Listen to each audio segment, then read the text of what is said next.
There are moments when everything stops. A sunset that makes you cry, a dream that won't leave you, a sudden knowing that changes everything. These aren't random. According to Ibn Arabi, your soul is constantly signaling to you, trying to guide you back to who you really are. But most people miss these signals completely. They dismiss them as emotions, coincidences, or fleeting thoughts. They keep moving, keep working, keep scrolling, never pausing long enough to ask, what is my soul trying to tell me? Ibn Arabi, the great Sufi master, spent his life exploring the language of the soul. He wrote, "The soul speaks in whispers, in symbols, in silence. Only those who stop speaking can hear it."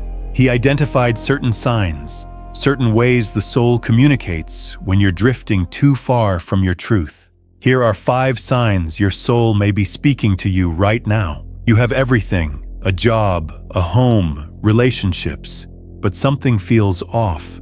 There's a low hum of dissatisfaction you can't explain. You try to fix it with new things, new experiences, new goals, but the restlessness remains.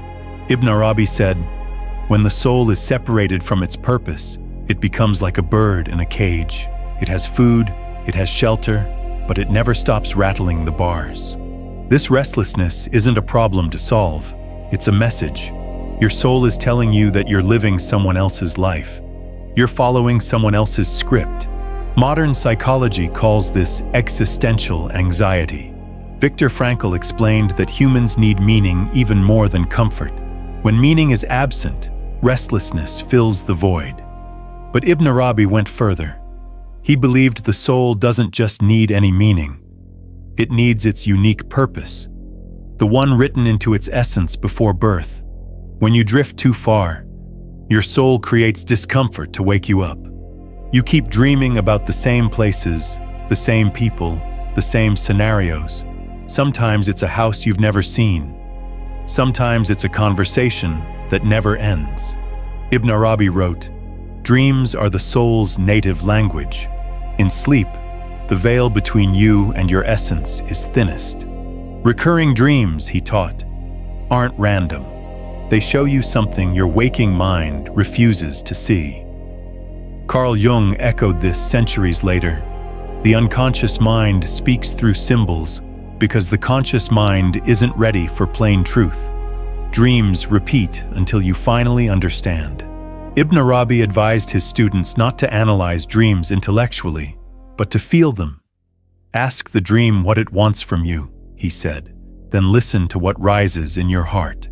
You're watching a movie, listening to a song, or simply staring out the window, and suddenly, tears come.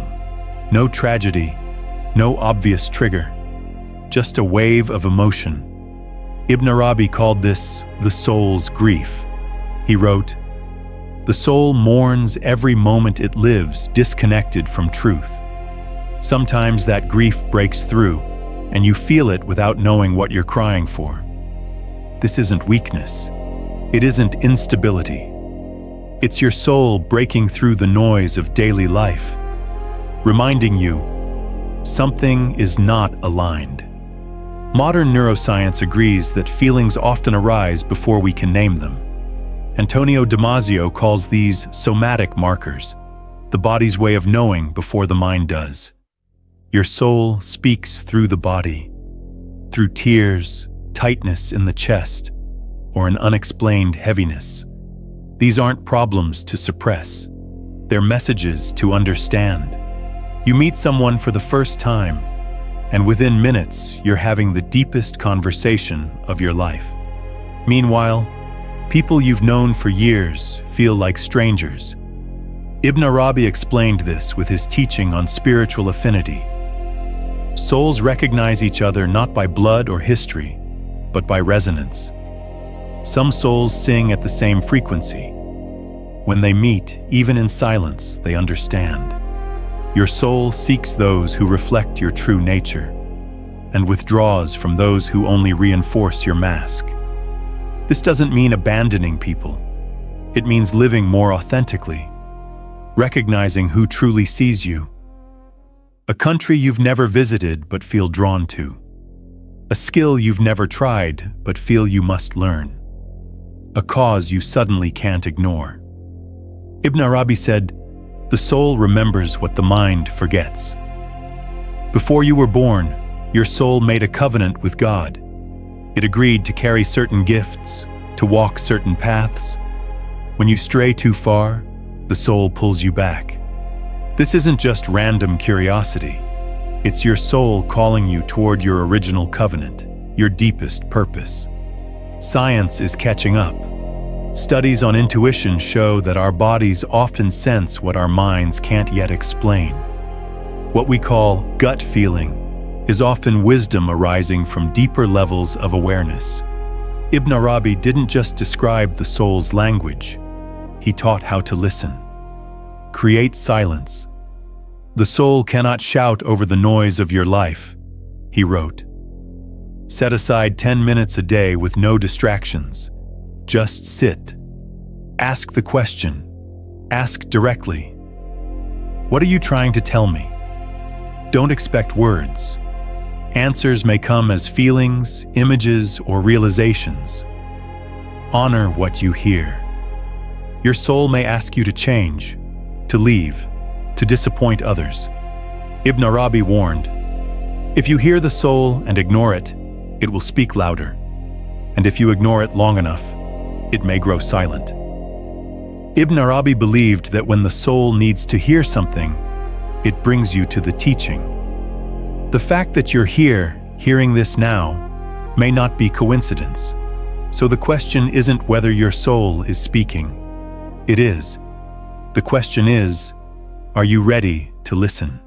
Ibn Arabi taught a simple practice called muraqabah, presence with the heart. Tonight, before sleep, sit quietly. Place your hand on your heart. Speak to your soul as if to a dear friend. I'm sorry I haven't been listening. I'm here now. What do you need me to know? Then wait. Don't force anything. Just be present. Ibn Arabi's final teaching was this: your soul will never abandon you. Even when you abandon it, it keeps calling. It is more faithful than any friend, more patient than any teacher. It was with you before birth, and it will carry you beyond death. All it asks is that you listen. The restlessness, the dreams, the tears, the connections, the callings, these aren't interruptions to life. They are life trying to become real. Your soul has been speaking, maybe for years, maybe your whole life. Now is the moment to finally stop and listen. And if this message spoke to your heart, subscribe and join this journey, because your awakening is just beginning.